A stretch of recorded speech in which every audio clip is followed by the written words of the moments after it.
Okay. என் பேர் ஹரிங்க. நான் இங்கே சாய்பா காலனிலேருந்து வரேன். போன சீசன் நான் ஒரு 26 டைம் இந்த மலை ஏறி இருக்கேன்.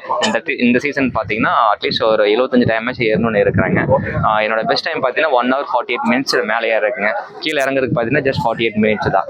இது பார்த்தீங்கன்னா ஒரு அவேர்னஸ் பர்பஸ்க்கோசரம் நான் பண்ணிட்டு இருக்கேன். அப்கமிங் யங்ஸ்டர்ஸ் பார்த்தீங்கன்னா ரொம்ப ட்ரக்ஸுக்கு அடிமையாகவும் அதேமாதிரி சோஷியல் மீடியா உள்ளுக்குள்ளே போனாலையும் அவங்களோட உணவு பழக்கம் கரெக்டாக இல்லாதனால ஃபர்ஸ்ட் மலை ஏறும்போது ரொம்ப எக்ஸாஸ்ட் ஆகிறாங்க. இந்த மலை இதெல்லாம் 7 மலையும் பார்த்தீங்கன்னா நம்மளோட முன்னோர்கள் ஈஸியாக ஏறினது. இப்போ மிடில் ஜென்ரேஷன் பார்த்தீங்கன்னா ஒரு டைம் ஆச்சு 2 டைம் ஆச்சு வந்து போகிறாங்க.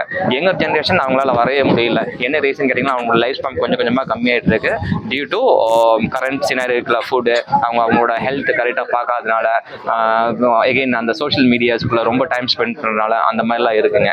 ஸோ நீங்கள் உங்களோட உடம்பு நல்லா கவனிச்சிட்டிங்கன்னா இந்த மலை ஈஸியாக ஏற முடியுங்க. ஏன்னா நம்மளோட ஹெல்த் தான் மெயினோட நம்மளோட இன்வெஸ்ட்மெண்ட்டு, நம்மளோட அசட்டே பார்த்தீங்கன்னா ஹெல்த் தான். ஹெல்த் தவிர நம்மளோட இந்த உலகத்தில் எதுவுமே காசு கொடுத்து வாங்க முடியாதுங்க.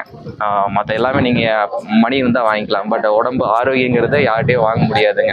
ஸோ உங்களோட உடம்பு பார்த்துட்டிங்கன்னா நீங்கள் நல்லா இருக்கலாம். உங்களோட உடம்பு நல்லா இருந்துச்சுன்னா உங்களோட சர்க்கம்ஸ்டன்ஸ் நல்லா இருக்கும், நீங்களும் ஆரோக்கியமாக இருப்பீங்க. இந்த யூடியூப் சேனலில் முக்கியமாக இந்த நண்பர் நம்ம பார்த்தீங்கன்னா கொஞ்சம் டீட்டெயில்ஸ் எடுத்திருக்காங்க.